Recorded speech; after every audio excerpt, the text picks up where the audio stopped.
कामयाबी लगी है। 2 युवकों को गिरफ्तार किया है। भारी मात्रा में हथियार उनसे बरामद हुए हैं। आपको बता दें कि इनके पास से 6 मैगजीन और 31 जिंदा राउंड फायर जो है वो बरामद किए गए हैं। चालाकी देखिए आप इनकी। इन्होंने पहले खुद पे फायर किया, फिर इसकी एफआईआर दर्ज करवाई और फिर पुलिस ने जब बारीकी से इसकी जांच की तो इन अपराधियों को पकड़ लिया गया। आपको बता दें कि ये 2 अहम सदस्य हैं जो पुलिस के हत्थे चढ़े हैं। थाना छप्पर पुलिस ने गुरप्रीत उर्फ गोपी, जसदीप उर्फ दीप नाम 2 युवकों को गिरफ्तार किया है और 3 पिस्टल भी बरामद हुए हैं इनसे। राजस्थान में एक मर्डर केस में इसका कनेक्शन निकला है जसदीप का, जिसने दिन में खुद पे फायरिंग की और फिर रात को जब इसने फायरिंग की एफआईआर दर्ज करवाई तो पुलिस ने बड़ी मुस्तैदी दिखाते हुए इसे गिरफ्तार कर लिया। दरअसल उसने पुलिस में शिकायत दर्ज करवाई थी कि उसके घर पर किसी ने फायरिंग की है, जिससे पुलिस भी सख्ते में आ गई और अब वो अपने आप को पीड़ित बताने वाला गुरप्रीत जो है वो अपराधी निकला है। और दूसरी तरफ जसदीप से जब पुलिस ने पूछताछ की तो सनसनीखेज खुलासा उसने किया। उसने कबूला कि करीब 1.5 महीने पहले राजस्थान के देवली में अपने 2 अन्य साथियों के साथ मिलकर एक मर्डर किया था और यह गिरोह किन किन वारदातों में शामिल रहा है इस पर भी पुलिस ने जांच तेज कर दी है। लेकिन इसके साथ ही एक सवाल खड़ा होता है कि इनके पास इतनी भारी मात्रा में हथियार आए कहाँ से? ये पिस्तौल, ये मैगजीन, ये कारतूस, आखिर इनको किसने प्रोवाइड करवाई? ये किसी बड़े गिरोह से जुड़े हैं या फिर एक हथियार सप्लाई नेटवर्क का हिस्सा है? पुलिस इस एंगल से भी मामले की जांच कर रही है। फिलहाल दोनों आरोपियों को कोर्ट में पेश कर रिमांड लेने की तैयारी की जा रही है।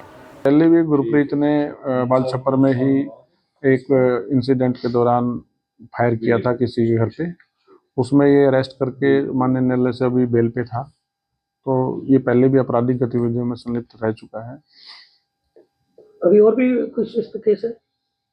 अभी फिलहाल इस केस में अरेस्ट किया है और इसके बाद इंटरोगेशन में देखते हैं इसके अलावा और किस किस अपराध में ये संलिप्त रहे हैं या इनकी क्या योजनाएं थी, वो उसके बारे में अभी आगे रिमांड के बाद ही खुलासा किया जाएगा। तो किसी गैंग से जुड़ा हो सकता है किस बड़े? बिल्कुल, ये ऑर्गेनाइज्ड क्राइम मतलब लगभग उसी मोडस ऑपरेंडी से काम कर रहे हैं, तो उसके संबंध में भी कौन लोग इनके बैक एंड पे हैं उसके बारे में हम डिटेलिंग करेंगे। कल रात को प्रबंधक थाना छप्पर की टीम के द्वारा 2 लड़कों को गिरफ्तार किया गया था, जिसमें गिरोहबंदी के केस में उनके खिलाफ कार्रवाई की गई है।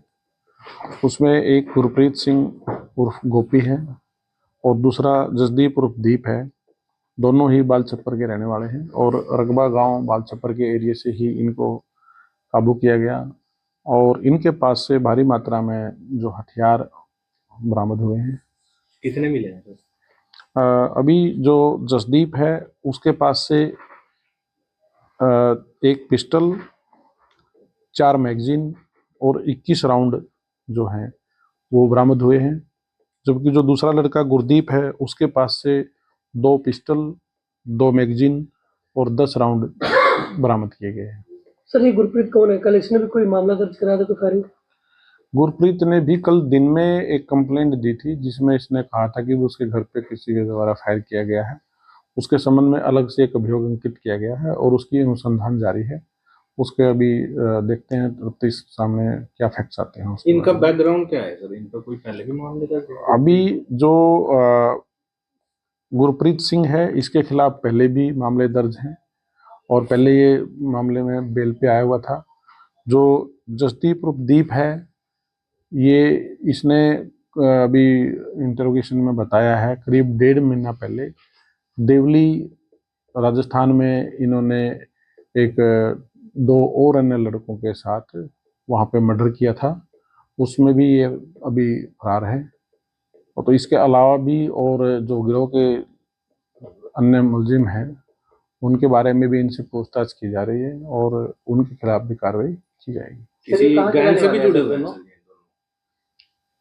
अभी गैंग के बारे में इन्वेस्टिगेशन में कंप्लीट हम जैसे आज माननीय न्यायालय से रिमांड लेकर के बता पाएंगे भी कौन कौन लोग इनके साथ संलिप्त हैं और इनकी क्या योजना थी या क्या काम इन्होंने करना था। अभी स्टेज पे बताना उचित नहीं तो रहेगा। सर जो हथियार रखे थे वो किस लिए रखे थे, क्या सप्लाई करने थे या अपने शौक के लिए? ऑब्वियस है, जब पहले भी इन्होंने वारदात कर रखी है तो आगे भी ये वारदात को अंजाम देने के लिए ही हथियार रखे हुए थे। तो सर कहाँ के रहने वाले हैं सर दोनों गांव बाल छप्पर के रहने वाले हैं। यमुनानगर पुलिस के हाथ बड़ी कामयाबी लगी है। 2 युवकों को